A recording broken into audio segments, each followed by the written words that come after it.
Rhododendron ciliicalyx cross formosum hybrids by my late father Arnold Teese. Maddenii hybrids. They are the pink one in the foreground is named after my sister. It's called Rhododendron Anne Teese. They're beautifully perfumed, these varieties.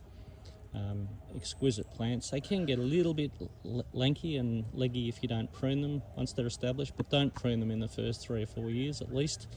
Make sure they're well and truly hooked into the ground and established before you prune any of these. They don't like to be pruned too early. Don't let them dry out, and keep them well drained. That's typical of a lot of rhododendrons, of course. This is satin over the back here with the white flowers. Beautiful perfume once again. These are sister seedlings. This one, the pink one, managed to score my sister's name, Anne Teese. Satin, obviously, for obvious reasons, a beautiful colour. Great bushy shrubs. If you keep them a little bit nipped back, they flower heavily. It's got a little bit of lace wing and stuff on it at the moment. Unfortunately, missed a bit of a spray, so that'll be a temporary problem until we get that on top of that, but a little bit of spraying will keep that under control. And this is typical of rhododendrons in southern Australia now, with the climate change, things being a little bit warmer and drier. And I know that goes in both directions. We get wetter and drier extremes in both directions. So that's the thing with rhododendrons. They come from climates that are fairly equitable and consistent.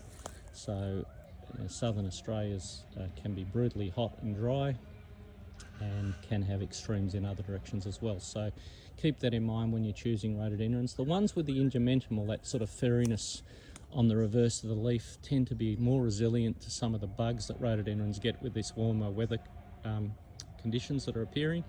And so keep that in mind when you're making your choices, especially if you're down in Melbourne or some of the warmer areas.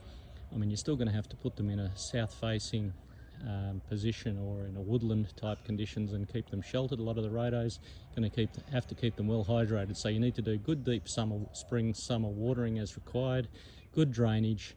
And that's sometimes too much for some people, and they don't have either the experience or the conditions to do that adequately. I understand that, but if you're going to have a go at rhodos, keep these critical things in mind: drainage, moisture, and shelter.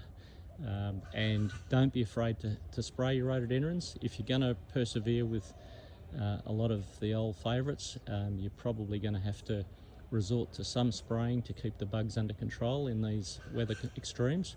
Otherwise, you're going to get inundated with bugs, and they're not going to be at their best, and you'll probably lose varieties as well.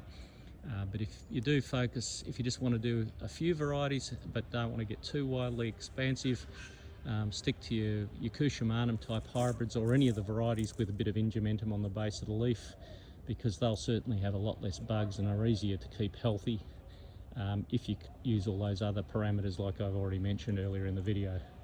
So a great range of plants, but certainly in some circles out of favour because of the bugs that they have. But I mean, if you could smell what I could smell with these beautiful plants right now, you'd want them in your garden. And there are so many hundreds of different cultivars and species of rhododendrons. It is still a magical group of plants. I can vouch for that. When I was in China, in the Golligong Mountains, in the far west of Yunnan province in China, and right near the Myanmar border, Burmese border, and whole hillsides of rhododendrons on our walk for hours one day there, and the next. And then when we got up to some altitude, we got up to the giant Rhododendron giganteum, they were 25 metres high with great big trunks on them.